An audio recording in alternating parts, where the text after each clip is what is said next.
Good evening. Boy, it's good to be with all of you. Rabbi Wolberg, thank you for the kind words.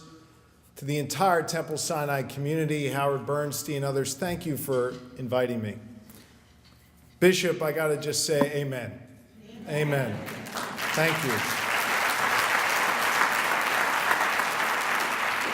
I know we've got a lot of spiritual leaders in the house, a lot of friends, Pastor Mitchell, Pastor Kwan, others are here. Thank you for being with us. Thank you.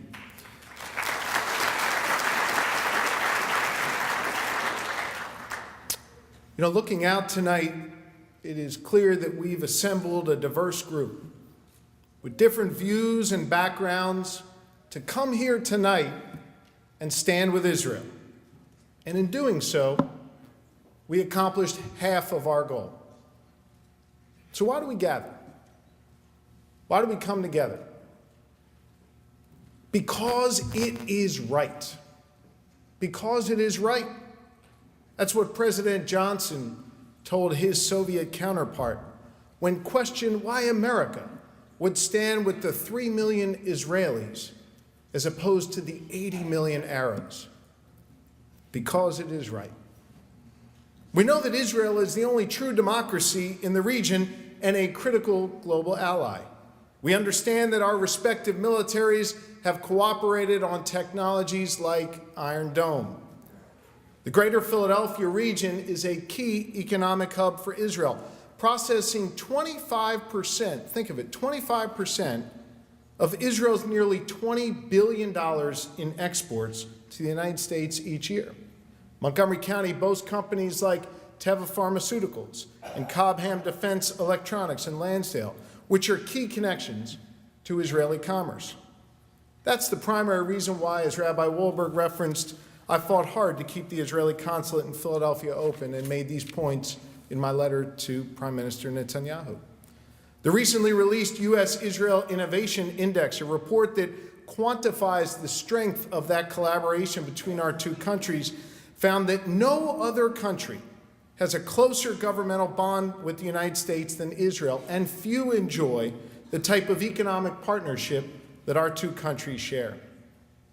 But that bond, as evident here tonight, is much deeper, much broader than any trade statistics or indices or defense systems. It's grounded in our common core founding principles.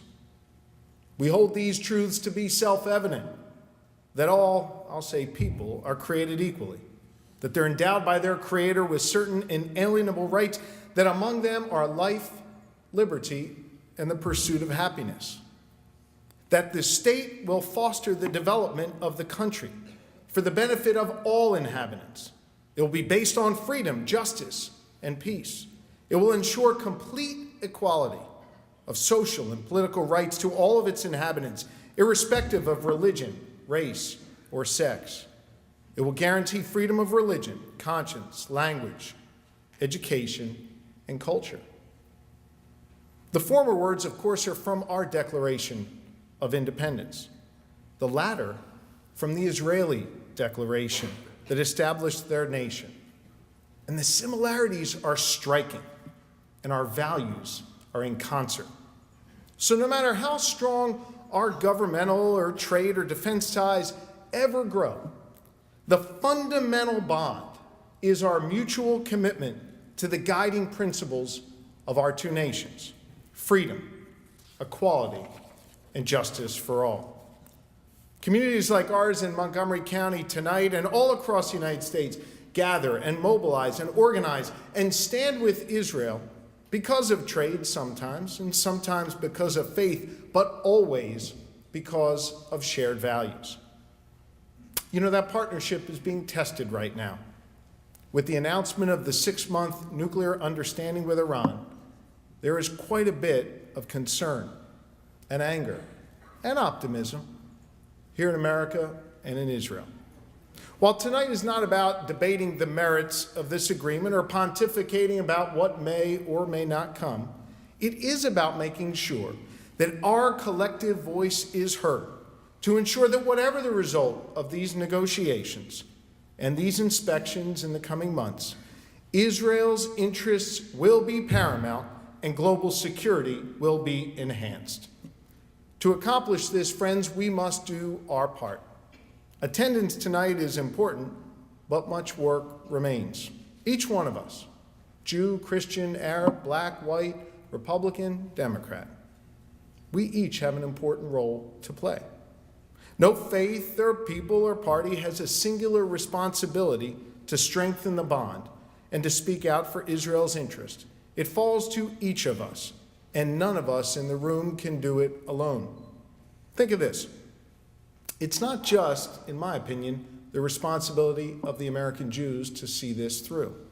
After all, 75% of American Jews live in just 21% of the congressional districts.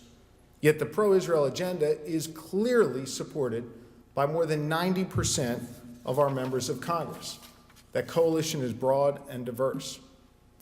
I'm trying to do my part as an American Jew, as a public servant, and as a father. Important life events for me, like the night I proposed to my high school sweetheart, happened in Israel. We're raising our 4 children in an observant home, rooted in a love of Israel, an appreciation and understanding of its 1,000+ year history, and an attachment to its culture. My Sophia and Jonah are here tonight. As state representative, I authored a new state law that divested millions from our state pension funds to foreign companies doing business in Iran. And I truly believe that similar state and local efforts all across the country, combined with tough international sanctions, had a positive impact on Israeli and U.S. security. But each of you must do your part.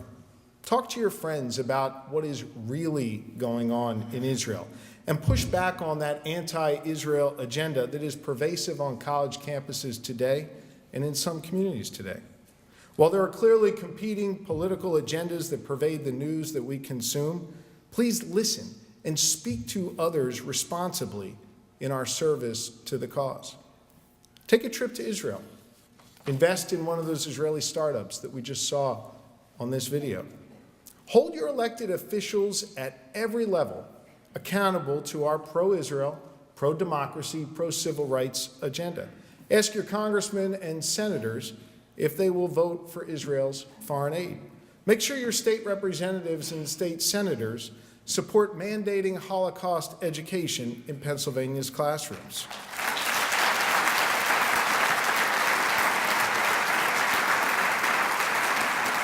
Encourage city mayors and county executives to promote trade with Israel, just as we're doing here in Montgomery County. Lo alecha hamlacha ligmor, lo alecha ligmor. Velo ata ben chorin lihibatel mimena. No one is required to complete the task, but neither is anyone free to refrain from it. It is up to each of us when we leave here tonight to pick up that work and play our part to doing the task at hand. For Israel, no doubt, but for our way of life, for our values, for our core common founding principles. Ben-Gurion believed in the dream of the Jewish state and helped make it so. President Truman recognized this new Democratic partner on May 14, 1948. Yitzhak Rabin fought for peace, and so did many American presidents who have tried too. But the work doesn't fall to government leaders alone. Nations are born and allies cemented when the people rise up and make their voice heard. Am Yisrael Chai. The nation of Israel lives. It should not just be a song sung by the beautiful children here at Temple Sinai, but rather a rallying cry for all people. So join me in this work. Invest in the perpetuation of our founding principles and those who share our values. Shine a light on the immense promise and purpose of the nation of Israel. Bring accountability to our houses of government and compassion and consideration to our houses of worship. Do your part for the task. Stand with Israel, and together we will make a difference. Thank you, and God bless. Thank you.